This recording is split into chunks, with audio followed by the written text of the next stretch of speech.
So today I'm going to cover shoulder packing and why your shoulder packing strategies might be causing you more harm than good. If you don't know what shoulder packing is, it's a strategy we use to create stability throughout the shoulder when we're doing max effort lifts. However, there's a couple things here. One, the cueing can be different from person to person. And two, it's not something you should be doing during every single lift, especially when you're not working max effort lifts. So let me go over a couple things here. First off, the cues you've probably heard before for shoulder packing are squeeze the shoulder blades down and back. This might be a good cue for somebody who's dealing with elevation, chronic elevation of their shoulders or of their scapula. But for somebody who's dealing with chronic depression of their scapula, this could be the complete opposite cue of what we want. So once again, relating back to something you've heard me talk about before, everything needs to be individualized, and this includes things like shoulder packing and the strategies you use to do so. So let me explain why. If we take somebody who's already dealing, when I see a lot of this, already dealing with hyperactive, overactive lats, then we get them cramming down even more, not only are we going to start to see some thoracic flexion that's going to cause it hard, make it hard for them to get overhead, but we're also going to see impingement in the front of the shoulder. And when we see this impingement in the front of the shoulder, then we're going to see other compensations like extension of the low back. This can be an issue, of course, because there's a ton of different compensatory patterns that are going to happen for you to try to get overhead. But the reason why you can't get overhead is because your scapula can't move because you're holding it down and back.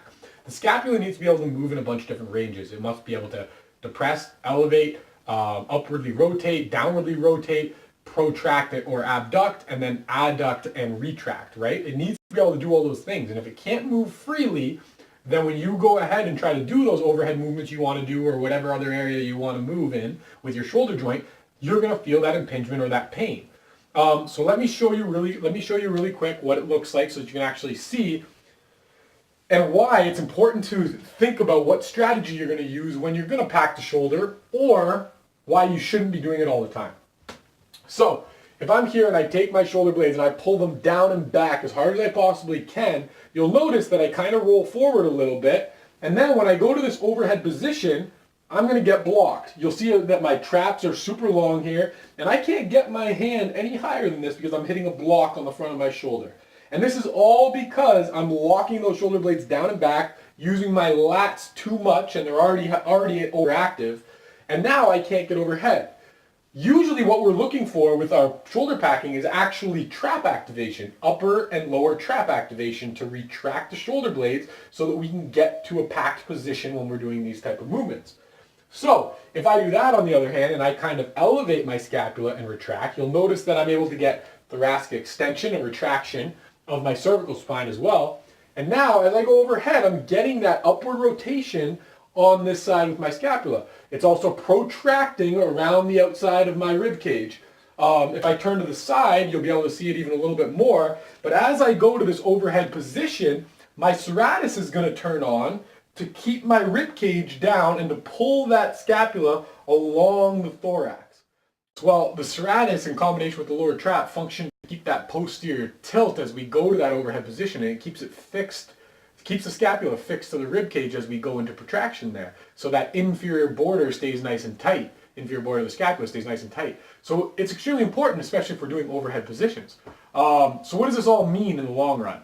Well, pretty much if you could take a couple things away from this video, one of the main things I would want you to know is that when you're doing your training, don't just hold those scaps back all the time. Allow them to move. If you're doing a horizontal pull, don't be afraid to let yourself protract and then retract. That's a good thing because not only will it maintain range of motion of the scapula so that it's moving through its optimal range, but it's also going to build you a nice big upper back because now we're actually working the muscles that retract the scapula. So that's number one. Number two, if you're somebody dealing with pain, go and get yourself assessed to make sure your scapula is moving the way it should be, because shoulder pain is often caused by that scapula not moving the way it's supposed to. And if you are in that chronically depressed position, which is actually quite easy to see when we look at it, then that's probably the main reason for why you're hitting that impingement, and taking the time to work on lat releases and then work on elevation of the scapula can actually create huge benefits in the way your shoulder feels and allow you to get back to the things you love to do. Finally, there is scenarios where shoulder packing is necessary. I'm not saying that there isn't. For instance, a max effort bench press.